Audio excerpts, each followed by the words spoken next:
할렐루야. 참으로 좋은 날입니다. 주님의 날은 가장 아름답고 가장 좋은 날이다라는 또 마음을 오늘 아침에 더욱 갖게 됩니다. 주일이 돼서 그런 건지 앞에 놓여있는 꽃도 좀 예쁘네요. 그렇죠? 어제 그래도 꽃이 없어도 예쁜데 있으니까 또 예쁘다라는 또 생각이 또 듭니다. 성도님들이 어떻게 보면 하나님 앞에서는 가장 아름다운 꽃이 아닐까, 저는 그런 생각을 해보게 됩니다. 솔로몬이 입은 옷도 이 꽃만 못한다라는 하나님의 말씀은 꽃의 아름다움을 전하려는 게 아니라 하나님께서 지으신 것들이 아름답다는 것을 말씀하기 위한 것이고, 저는 그 중에 으뜸이 사실 사람이라고 생각을 합니다. 물론 꽃보다 사람이 아름답다는 노래도 있는데, 그 노래 불렀던 가수가 그러더라고요. 인터뷰할 때, 진짜 꽃보다 사람이 아름답다고 생각하십니까? 라고 인터뷰어가 물으니까 그분 이야기가 재밌어요. 그럴 리가 있겠어요? 그분 마음에는 사람에 대한 안타까운 심정이 있는 것입니다. 그럴지라도 하나님께서는 참으로 사람에 대한 사랑을 놓지 않으시고, 또 그 구원 계획을 오늘까지 또 앞으로도 계속 이루어가고 계시는 분이시라고 저는 믿습니다. 오늘 신명기 28장의 말씀은요, 시내산에서 이스라엘 백성들이 하나님과 언약을 맺으면서 받은 하나님의 법, 그 율법을 다시 설명하는 내용입니다. 28장 사실 끝까지 좀 더 읽어 나가고 싶었는데 일단 이 정도만 읽었습니다. 예배 시간에 성경을 본문의 텍스트를 읽을 때 어떻게 해야 될지를 고민하는 것도 사실 목사로서는 고민이 되는 부분입니다. 너무 길게 읽으면 읽다가 또 지칠까 봐 싶기도 하고, 또 짧게 읽자니 어차피 그 성경 구절을 읽어야 되고요. 그런데 회당에서 하나님의 말씀을 돌아가면서 전할 때는 꼭 기본이 되는 것은 이 말씀을, 그 해당되는 본문을 함께 읽어 나가는 거예요. 굉장히 중요합니다. 제가 전하는 설교도 이 말씀을 푸는 그것도 참 중요하겠지만, 참으로 중요한 것은 이 말씀, 본문에 있는 말씀을 우리가 읽고 화답하는 것 아니겠습니까? 28장 이 말씀이 그런 부분에 있어서는 굉장히 우리에게 주는 의미가 크다고 저는 생각을 하는 것이요, 하나님과 언약을 맺고 제사장 나라의 백성으로 다시 태어난 이스라엘 백성들이 시내산을 출발을 합니다. 시내산까지 올 때까지는 이제 막 홍해에서 하나님의 구원을 얻고 구원받은 백성으로 출발을 하였고, 시내산에서는 언약 백성으로 출발을 한 거예요. 그러니 조금 모습이 다를 수 있습니다. 막 이제 구원받은 그들은 구원받은 기쁨을 얻었지만 하나님에 대한 말씀들을 구체적으로 갖고 있는 상태는 아니에요. 이제 시내산에서는 하나님께서 주시는 그 말씀을 받았고, 그 말씀이 언약입니다. 그 언약을 순종하기로 화답하면서 하나님 나라, 제사장 나라의 백성으로 새롭게 출발하게 된 것입니다. 이렇게 해서 시내산을 출발하여서 가데스 광야에 이르기까지 이스라엘 백성들의 모습을 우리가 출애굽기에서 보게 되면 굉장히 실망스러운 모습들이 곳곳에 드러나게 됩니다. 위기 순간마다 불순종으로 일관하는 모습들이 나타나게 되었고, 그 정점은 12정탐꾼이 12지파의 대표자들로 모인 12정탐꾼이 가나안 지역을 둘러보고 돌아와서 한 그 보고 내용 때문에 폭발하게 됩니다. 그 12명 중에 10명의 정탐꾼들은 불신앙적 보고를 하게 됩니다.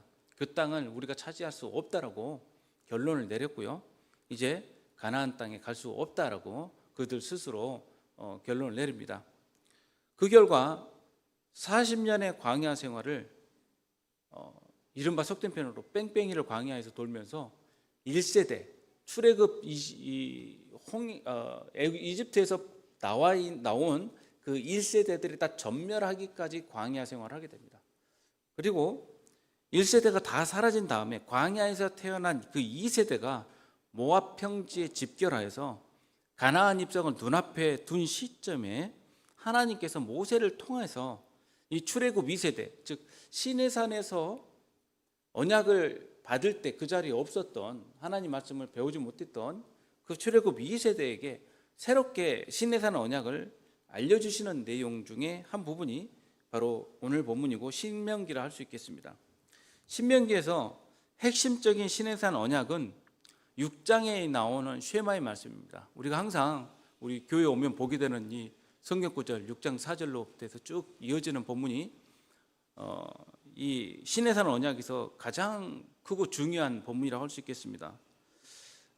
여기 언약의 배경에 나오는 그 말씀들은 하나님께서 하나님 사랑이 어떠한 건지에 대해서 설명하는 내용이에요. 그리고 아마도 이스라엘 백성들은 하나님께서 명령하신 바를 따라서 가나안에 들어온 다음에는 가나안의 가장 중심 도시였던 세겜에 모여가지고 한편은 거리심산에, 한편은 에발산에, 그 산이 서로 크게 멀지는 않습니다. 이 산이 서로 마주보고 있는 그 사이에서 6집밭씩 서로 거리심산과 에발산에 모여서 하나님의 축복의 말씀을 한편은 하나님께서 말씀과 계명에서 떠났을 때 받게 되는 그 저주의 말씀을 서로 교창하듯이 서로 부르면서 아멘으로 화답하도록 하나님께서 하셨고, 그렇게 화답했던 그 내용 중에 들어가는 본문이 오늘 28장에 나오는 축복과 저주의 말씀이라고 저는 보고 있습니다. 이러한 언약의 배경은 명백고 하나님의 사랑입니다. 신명기 7장 6절에서 11절에 있는 말씀을 한번 보도록 하겠습니다. 너는 여호와 내 하나님의 성민이라.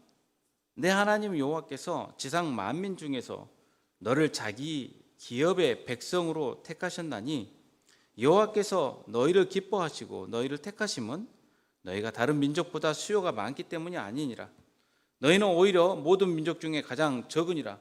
여호와께서 다만 너희를 사랑하심으로 말미암아, 또는 너희의 조상들에게 하신 맹세를 지키려 하심으로 말미암아 자기의 권능의 손으로 너희를 인도하여 내시되, 너희를 그 종되었던 집에서 애굽 왕 바로의 손에서 속량하셨나니, 그런즉 너는 알라. 오직 내 하나님 여호와는 하나님이시요 신실하신 하나님이시라.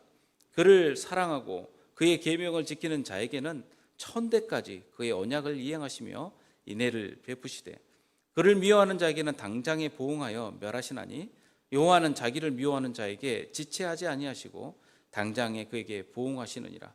그런즉 너는 오늘 내가 내게 명하는 명령과 규례와 법도를 지켜 행할지니라. 아멘. 오늘 방금 저희가 읽었던 이 본문의 내용에는 하나님께서 그 백성들에게 그 땅에서 주실 축복의 내용들이 쭉 나오고요. 그 뒤에는 이제 만약에 그 계명 가운데 서 있지 아니했을 때 받게 되는 저주가 무엇인지를 알려주는 말씀이 뒤에 이어지게 됩니다. 축복의 말씀들은 말 그대로 읽으면 입가에 미소가 절로 이게 올라올 정도로 참 좋은 말씀으로 가득 채워져 있습니다. 그 중에 좋아하는 구절들, 또 내지는 많이 인용되는 구절들이 또 나오지 않습니까? 특히 그 자녀들에게 이런 말씀 많이 하잖아요. 너는 머리가 되고 꼬리가 되지 않게 하시며. 이거 굉장히 좋아하지 않습니까? 모두. 예. 어떻게 해야 이렇게 될 수가 있는가? 다 하나님의 계명 위에서 이루어진다는 그 말씀이죠. 그 계명의 내용들은 왜 이런 계명을 주셨고 이 계명을 통해서 복 주시기를 원하셨는가, 하나님께서. 그 부분은 오늘 방금 읽었던 신명기 7장에 나와 있는 이 말씀 때문에 그러시는 거예요. 이 말씀에서 보면 6절 같은 경우는 하나님의 백성들을 가리켜서, 또 우리를 가리켜서 이렇게 말씀하시죠. 성민이라고. 이 성도란 뜻이에요. 성도. 너희는 하나님의 성도다. 여기서 카도시라는 뜻은 거룩한 백성이란 뜻이죠. 거룩한 자들. 그리고 이 거룩은 구별했다는 뜻이에요. 그러니까 어떻게 구별했냐? 저주받을 사람과 축복받을 사람들이 구별되어 있는 것이고, 하나님께서 택한 사람과 택하지 않은 사람들이 구별된 거예요. 물론 여러 번 말씀드리지만 그 구별받은 데에 대해서 불편해하는 분들이 있습니다. 하나님이 대체 무엇이 간대라는 것은 이제 불평하는 사람들의 이야기예요.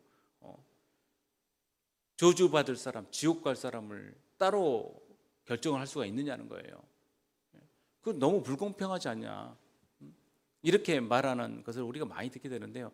자, 선택의 이야기는요, 축복의 방점이 있는 거예요. 항상 생각을 해보시면요, 파란 불은 빨간 불이 있을 때 의미가 있는 것이에요.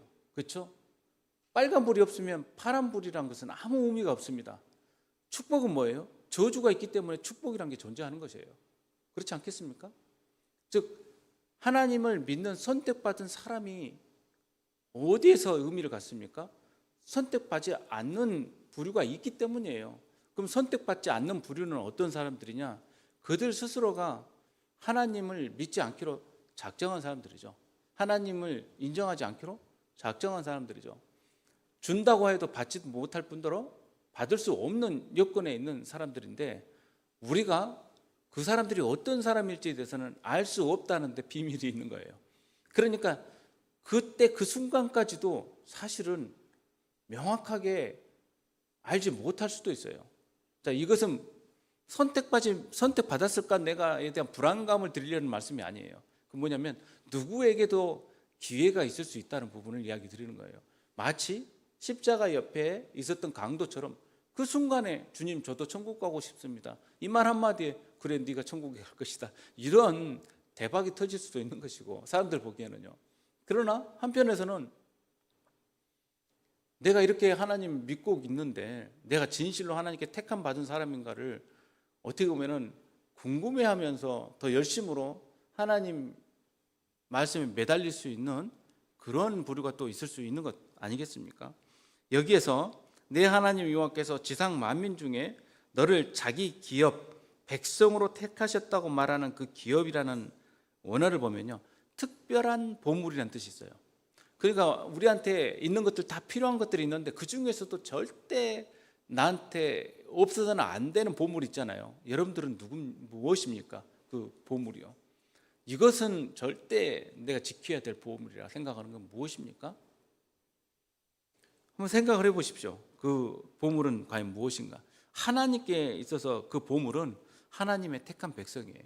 그래서 제가 처음에 꽃보다 아름답다라는 말을 인용한 이유가, 제가 말씀드린 이유가, 하나님께서는 천하 만물에 지으신 것 중에서 가장 좋게 보시고 흡족하게 생각하시고 또 가장 사랑하시는 그 피조물로서 사람을 택하셨죠.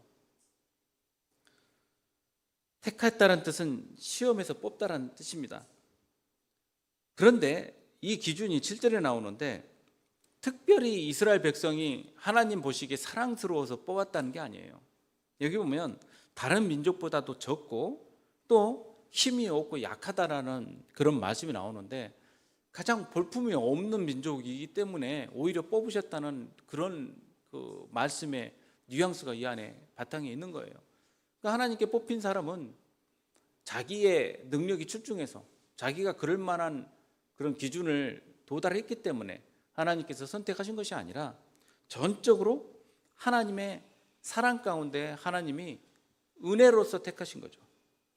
그래서 8절에 여호와께서 다만 너희를 사랑하심으로 말미암아 또는 너희의 조상들에게 하신 맹세를 지키려 하심으로 말미암아 자기의 권능의 손으로 너희를 인도하여 내시되 너희를 그 종되었던 집에서 애굽 왕 바로의 손에서 속량하셨나니. 이 말씀, 사랑하심으로 말미암아 맹세를 지키려 하심으로, 이 말씀은 무엇으로 연관되냐면 사랑은 신실한 믿음이 바탕이 된다는 거예요. 그러니까는 로열티가 있어야 된다는 거예요. 상대방에 대한. 우리 그렇지 않습니까? 결혼을 했는데 부부가 각각 딴 마음을 딴 이성한테 갖고 있다고 생각을 해보십시오. 그 결혼 생활이 온전할 수 있겠습니까? 아니면 그 가정 생활이 온전할 수 있겠습니까? 그럴 수가 없어요. 오늘날은 그런데 좀 자유스러운 분위기죠. 그런다 하더라도 사람들은 자기는 안 그랬으면, 반려자는 안 그랬으면 이렇게 생각을 해요. 젊은이들한테 한번 물어보십시오. 요즘 동거가 젊은 세대들 가운데 좀 그렇게 많이 이렇게 퍼져 있지 않습니까? 동거하는 것에 대해서 어떻게 생각하냐 하면 옛날과 달리 좀 긍정 비율이 조금씩 많이 올라간대요. 그렇게 동거하면서 서로 그 경제적으로 어려울 때 도움도 되고, 또 서로 알아가면서 사람 사귀는 것도 알게 되고, 또 그 속 사람도 알아야 뭐 나중에 이 사람이 진짜 나한테 맞는지도 볼 것 아니냐. 그래서 동거하는 게 나쁘지 않다고 생각한다, 이렇게 생각하는 청년들이 늘어납니다. 그런데 이제 질문을 살짝 바꿔갖고, 그러면 당신이 앞으로 결혼할 그 상대가 여러 사람과 동거를 해본 경험이 있다고 생각한다면 당신은 어떻게 생각합니까? 라고 물으면 생각은 완전히 바뀝니다. 절대 싫다고 말합니다. 자기는 그렇게 해보고 싶고, 상대방한테는 순전함을 요구하는 게 사람의 욕심 아니겠어요? 그런 것이 악한 모습이란 것을 사람들은 알지 못합니다. 모두에게 신실해야 되는데 자기는 그걸 요구하고 자기는 자유롭고 싶은 거죠. 하나님께서는 사람들에게 이런 신실함을 요구하고 계시는 거예요. 그래서 9절에 그런즉 너는 알라 오직 내 하나님 여호와는 하나님이시요 신실하신 하나님이시라고 말씀하고 있어요. 여기서 신실하다는 뜻은 아멘이라는 뜻입니다. 아멘. 그렇죠? 하나님께서 말씀을 전하실 때 우리는 아멘으로 화답하지 않습니까? 그거 맞습니다. 저 또한 그렇게 동의합니다, 이 뜻이에요. 그러니까는 함께 사랑한다는 사람은 무엇에 대해서 동의하냐면, 당신이 나를 사랑하는 것을 나도 알고 있고 내가 당신을 사랑하는 것을 똑같이 고백합니다, 이 뜻 아니겠어요? 그게 바로 사랑에 대한 정의 아닙니까? 그래서 이 사랑의 하나님께서는요, 신실하심을 어떻게 표현하시냐면요, 그를 사랑하고 그의 계명을 지키는 자에게는 천대까지 그의 언약을 이행하신다라고 이야기를 하십니다. 그러니까 이것은 쌍방적인 것이죠. 한 부분에서는, 그러니까 사랑을 베풀고 사랑을 받고, 그게 인애라는 단어와 함께 연결되어 있어요. 인애라는 단어는 사랑이라는 단어와 원어는 달라요. 이 사랑이라는 것은 아하바라는 단어를 쓰는데, 이것은 이성 간의 사랑, 그리고 부모가 자녀에게 베푸는 사랑, 자녀가 부모에 대한 갖는 신실한 사랑, 이런 사랑들이 전부 아하바 안에 들어갑니다. 그러니까 하나님께서 그분의 백성들에게 베푸신 사랑이 이 아하바라는 단어 안에 들어가는데, 이 사랑은 신실하고 성실해야 돼요. 그게 인애라는 단어, 헤세드라는 단어와 서로 연동되어 있습니다. 헤세드라는 것은 자비를 베푼다는 뜻인데, 이 자비의 내용도 무엇과 관련이 있냐면 신실함과 관련이 되어 있습니다. 믿을 수 있어야 되지 않아요? 믿을 수 없으면 그게 무슨 소용이 있겠습니까? 도무지 믿지 못할 존재라고 한다면 우리가 어떻게 의지할 수가 있겠어요? 어젯밤에 제가 이제 말씀 준비 끝나고 인터넷에 끝에 뉴스 하나 창이 떠 있길래 봤는데, 동남아에서 한 분이 조직 폭력배한테 붙잡혀가지고 사기에 걸려가지고 동남아까지 갔다가 거기서 그 폭력 조직단에 강제로 납치돼서 감금되어 있는 상태에 있는데, 숨겨놓은 휴대폰으로 대사관에 전화를 했답니다. 자기 좀 구해달라고. 대사관이 뭐라고 말했냐면 현지 경찰서에 연락하라고 그랬대요. 그래서 어떻게 내가 현지 말도 못하는데 어떻게 했냐, 구글 번역기까지 친절히 가르쳐 줬답니다. 참 친절한 대사관 아닐 수 없습니다. 번역기 통해서 신고를 하래요. 그래서 자기가 겨우 도망쳐서 빠져나와서 대사관을 향해서 갔답니다. 그래서 대사관에서 문을 열어달라고 도망쳤는데 보호해달라고 했더니 대사관이 뭐라고 말한 줄 아십니까? 또 굉장히 친절하게 말을 했답니다. 아직 업무 시간이 아니니 업무 시간 때 오라고 했답니다. 그래서 그분이 쓰레기 더미에 숨어 있다가 왔다고. 몰라요. 사실 이 보도 내용이 진짜 어디까지 진짜 제가 믿기지를 않아서 진짜 이게 맞는 건지 좀 확인이 필요하지 않나. 일방적인 내용 아닐까. 아무리 그래도 설마 그렇게까지 했을까. 근데 제 마음 한편에 스물스물 올라오는 불안감은 맞을 것 같다는 불안감이 올라오는 거예요. 어디를 믿고 우리가 이 나라를 의지를 할 수 있겠습니까? 하나님께서 하나님 저 좀 살려주세요라고 기도하는 하나님께서 좀 기다려봐. 아니면 네 주변 딴 데에다 이야기를 해라. 뭐 그러셨다 할지, 아니면 하나님 나 좀 쉬는 시간이니까 딴 데 기도해라. 이러면 어떻게 하나님을 믿겠습니까? 우리가. 하나님은 신실하신 분이에요. 그래서 여기서 그 천대까지라는 말은, 그리고 하나님의 축복과 저주에 있어서 그 표현들은 다 무엇을 강조하시려는 거냐면요, 축복을 강조하시려는 거예요. 그런즉 너는 오늘 내가 내게 명하는 명령과 규례와 법도를 지켜 행할지니라. 하나님과 이스라엘 백성 사이의 언약의 중심은 사랑과 자비, 충성, 신실함, 바로 이것입니다. 사랑에는 언약적 신실함과 충성이 담겨 있습니다. 그런데 하나님의 사랑에는 이유와 근거는 없어요. 그것은 하나님의 선택이기 때문이에요. 어떤 조건 때문이 아니라 하나님의 선택 때문입니다. 그래서 하나님과 이스라엘 백성 사이에 맺은 언약과 지킬 계명 가운데 가장 크고 으뜸가는 계명이 이 쉐마 말씀이라고 할 수 있겠습니다. 그래서 6장 4절에 이스라엘아 들으라, 우리 하나님 여호와는 오직 유일한 여호와시니 너는 마음을 다하고 뜻을 다하고 힘을 다하여 내 하나님 여호와를 사랑하라. 이 말씀이 예수님께서 가장 크고 중요한 계명으로 말씀하고 있지 않습니까? 그리고 그 다른 편도 두 번째 것도 이와 같으니 하면서 이웃 사랑의 이야기를 하고 계시잖아요. 이 언약에서 실패한 이스라엘 백성들은요, 나라가 쪼개지고 멸망당하는 대가를 치르게 됩니다. 그때 하나님께서 이 에레미야 선지자를 통하여 새 언약을 부어주시거든요. 우리가 이제 오늘부터 묵상하는 본문이 느헤미야로 저는 알고 있습니다. 나라가 멸망하고 먼 이국 땅에서 그 땅으로 다시 돌아가서 하나님의 나라를 세워야 될 그런 기도 제목을 안고 있었던 흩어져 있던 유다 백성들은 무슨 마음을 가지고 기도를 했을까요? 예레미야는 31장 31절에서 34절에 이렇게 하나님께서 주신 새 언약을 말을 전하고 있습니다. 여호와의 말씀이니라, 보라 날이 이르리니 내가 이스라엘 집과 유다 집에 새 언약을 맺으리라. 이 언약은 내가 그들의 조상들의 손을 잡고 애굽 땅에서 인도하여 내던 날에 맺은 것과 같지 아니할 것은 내가 그들의 남편이 되었어도 그들이 내 언약을 깨뜨렸음이라. 여호와의 말씀이니라.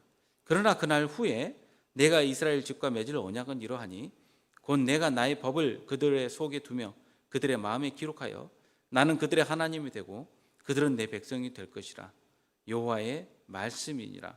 그들이 다시는 각기 이웃과 형제를 가리켜 이르기를 너는 여호와를 알라 하지 아니하리니 이는 작은 자로부터 큰 자까지 다 나를 알기 때문이라. 내가 그들의 악행을 사하고 다시는 그 죄를 기억하지 아니하리라. 여호와의 말씀이니라. 아멘. 하나님께서 첫 언약에서 실패한 그 이스라엘 백성들을 향하여 내가 이제 새 언약을 맺겠다라고 말씀하시는데, 이 새 언약을 이렇게 표현하고 있습니다. 브릿 하다샤, 그리고 또 맺다라는 뜻은 자르다는 의미의 카라치라는 단어를 쓰게 됩니다. 그러니까 이 단어는 무슨 말이냐면요, 재물을 가운데 두고 그걸 잘라서 벌린 다음에 그 사이를 지나가는 것이 옛날 고대 근동에서 언약하는 모습이었는데, 하나님께서 아브라함과 함께 언약을 맺으실 때 그렇게 언약을 맺으시죠. 그 재물을 두고 쪼개고 하나님께서 불로 임하셔서 그 사이를 지나가십니다. 이 쪼개서 떼어주는 것, 이게 언약의 모습이에요. 그때 맺은 이제 이 재물들을 가지고 서로 가는 거죠. 자, 이 부분을 어떻게 성취하시냐면요, 예수 그리스도의 몸을 통해서 성취합니다. 그래서 고린도전서 11장에 보면 그 새 언약에 대해서 이렇게 말씀하고 있죠. 바울이 이렇게 말을 합니다.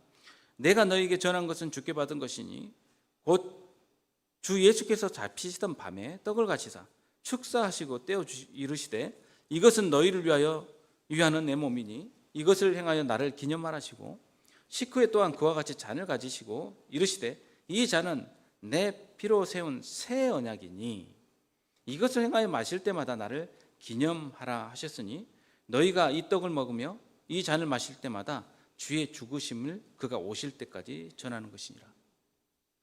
그러니 주님께서 이 언약을 맺으실 때 그가 이 빵을 찢어서 즉 카라트, 뜯어내 가지고 우리에게 나눠 주실 때 그 나눠 주심은 바로 새 언약을 맺는 장면입니다.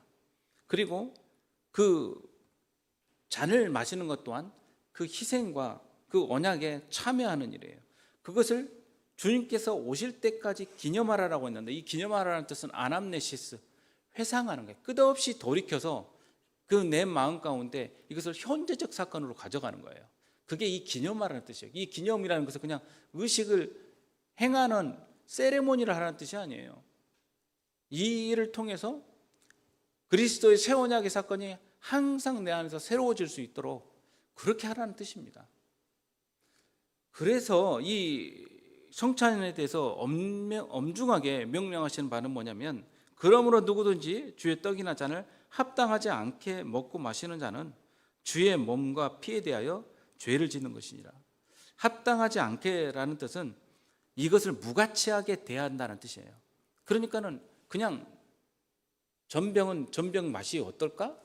포도주는 오늘 포도주 향이 좀 더 나은 것 같은데, 내지는 이것에서 아무 생각 없이 마시고 입안에 취하는 것. 이것은 예수 그리스도의 몸과 피를 내 안에 새 언약으로 가치 있게 대하지 않는 행동 아니겠습니까? 바로 이렇게 됐을 때 오히려 죄를 짓는 것이라고 분명하게 선언하고 있습니다. 예수 그리스도의 신실하신 사랑을 깨달아 알지 못한 채로 이 사랑의 언약 가운데 참여한다는 것은 언약의 성취를 믿지 못하고 거부하는 것이기 때문에 죄사함과 구속의 역사를 우리 가운데 새롭게 하지 못하고 결국 죄를 짓는 것 아니겠습니까? 그러나 예수님의 구속과 사랑을 알고 감사함으로 찢기신 몸과 피를 받는다면 그 언약을 믿고 참여하는 것이기 때문에 하나님께서 약속하신 하늘의 복을 누리게 되는 것입니다.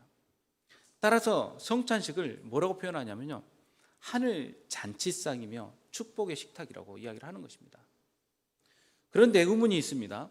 신명기 28장에 율법에 순종할 때만 복을 얻을 것이고 율법에 불순종할 때는 저주를 받을 것이라고 했습니다. 결국 하나님의 언약을 믿고 따라가지 못하고 배역해서 북이스라엘과 남유다로 찢어지고 멸망해서 먼 이국 땅으로 끌려나갔던 이스라엘 백성들은 축복받은 하나님의 백성이 맞습니까? 여러분 어떻게 생각합니까? 축복받은 하나님의 백성이 그 고생을 하면서 흩어진단 말입니까? 신명기 33장에 그런 저주에 대해서, 축복과 저주에 대해서 다 말을 하고 고백한 다음에 33장에 모세는 뭐라고 말하냐면요, 마지막 이 선언을 합니다. 이 예언을, 여호수는요 하나님 같은 이가 없도다. 그가 너를 도우시려고 하늘을 타고 궁창에서 위엄을 나타내시는도다. 영원하신 하나님의 내 초소가 되시니 그의 영원하신 팔이 내 아래에 있도다. 그가 내 앞에서 대적을 쫓으시며 멸하라 하시도다. 이스라엘이 안전히 거하며 야곱의 섬은 곡식과 새 포도주의 땅에 홀로 있나니 곧 그의 하늘이 이슬을 내리는 곳에로다. 이스라엘이여 너는 행복한 사람이로다. 여호와의 구원을 너같이 얻은 백성이 누구냐? 그는 너를 돕는 방패시요 내 영광의 칼이시로다. 내 대적이 내게 복종하리니 내가 그들의 높은 곳을 밟으리로다. 아멘. 여호수는요 라는 말은요, 이스라엘을 지칭한 하나님께서 지칭하신 그 표현인데, 여호수는이라는 뜻은 야샤르라는 단어에서 나옵니다. 야샤르는 뭐냐면 곧고 반듯하다는 뜻이에요. 곧고 반듯하다는 뜻은 무엇과 연관이 되냐면요, 복이라는 단어와 연관이 됩니다. 복은 어떤 거냐면 이 곧고 반듯하게 가는 거예요. 그러니까 표현이 그렇죠. 막 꾸불꾸불해서 막 여기저기 치이면서 다니는 게 아니라 반듯하게 정말 막힘없이 쭉 나가는 거예요. 얼마나 그 시원시원합니까? 우리 또한 이런 모습 꿈꾸지 않습니까? 하나님께 복 받으려면 이렇게 받아야 돼. 그냥 쭉 뻗어서 가야 돼 라고 우리는 생각하잖아요. 그런데 뭔가 좀 이상하게 끼어가지고 발에 걸리고 그러면 어떤 마음이 듭니까? 이거 정말 하나님께서 나한테 축복 주신 거 맞을까? 하나님이 나한테 뭘 원하셔서 이러는 거지? 이게 하나님의 뜻인가? 라는 궁금증이 계속 올라오게 돼요, 우리 안에. 그런데 그렇기 때문에 하나님의 뜻이 무엇인가를 먼저 알아야 돼요. 하나님의 뜻이 무엇이라고 우리는 지난주 내내 말씀 통해서 봤죠? 하나님의 뜻은 무엇입니까? 우리가 거룩한 삶을 사는 거예요. 우리가 하나님께서 부르신 그 뜻에 맞게 거룩한 삶을 사는 거예요. 이 거룩은 무엇을 통해서만 이루어질 수 있습니까? 하나님과 관계에서만 이루어질 수 있는 거예요. 그러니 하나님 관계 가운데 온전히 있는 것을 하나님이 원하시는 게 하나님의 뜻이에요. 그러니까 어떤 사건이 내게 일어났느냐는 굉장히 부가적인 거예요. 요셉이 종으로 팔리는 건 하나님의 뜻이었습니까, 여러분? 저는 그렇게 생각되지 않아요. 그런데 팔리게 되는 일이 생겨나는 거예요. 그리고 팔려서 또 억울한 일이 생겨납니다. 그것도 하나님의 뜻입니까? 꼭 그 모습을 봐야 나중에 이제 고생 그만 다 됐다, 이 정도 고생했으니까 복 받아라, 이러시는 겁니까? 아니에요. 그럼에도 불구하고 그러할지라도 하나님께서는 복을 주시겠다고 작정하신 것 아니겠습니까? 우리 안에 어려운 일들이 일어나죠. 막히는 일도 일어나고 좀 어처구니 없는 일도 일어나죠.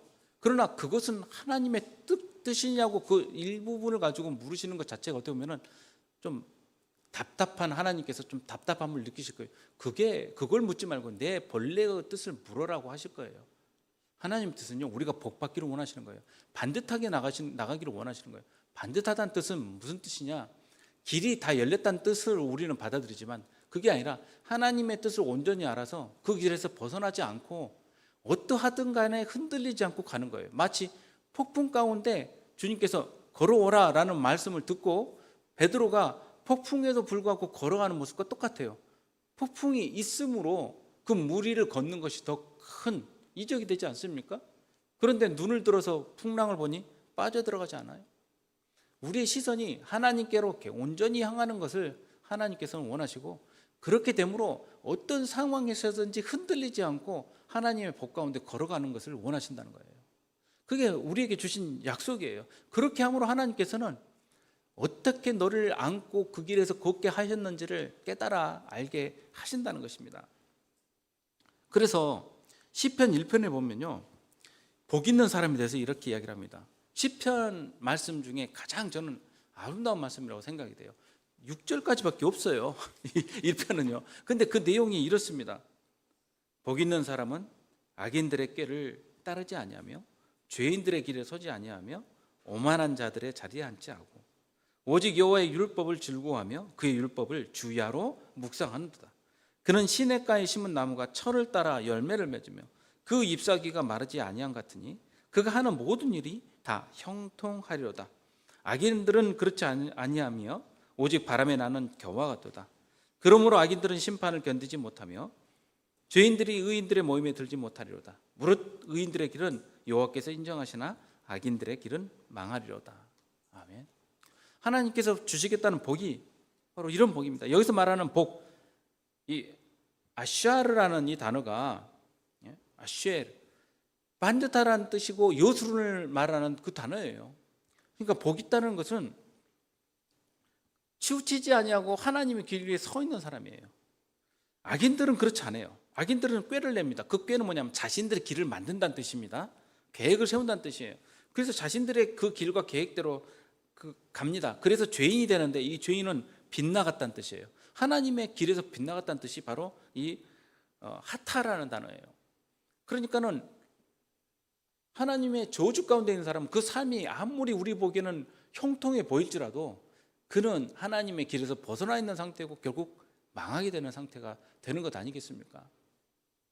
하나님의 율법을 주야로 묵상하고 즐거워한다는 것, 그 하나님께서 우리에게 요구하시는 삶의 방법입니다.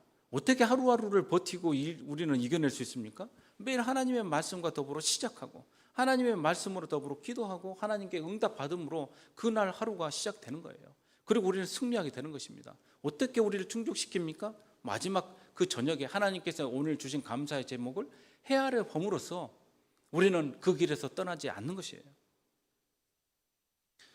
따라서 신명기의 마지막 부분이며 모압 언약에 속하는 이 신명기 33장에 모세가 너희는 축복받은 백성이라고 노래하는 것은 하나님의 신실한 선택 때문에 그렇습니다. 하나님은 신실하셔서 절대 그 사랑을 버리지 않으시는 분이에요. 이스라엘 백성이 어겨서 그 지경까지 가더라도 하나님께서는 새 언약을 세우셔서 다시 살리실 것이기 때문입니다. 그 언약이 오늘 우리의 이 자리에서 또 베풀어지게 될 것입니다. 성도 여러분, 여러분과 저는 복받은 하나님의 자녀인 줄로 믿으십니까? 우리가 야샤르, 즉 반듯하게 좌로나 우로나 치우치지 않을 수 있는 것은 하나님께서 우리를 붙잡고 계시기 때문이에요. 우리가 그렇게 걸어갈 수 있는 힘이 있는 건 아닙니다.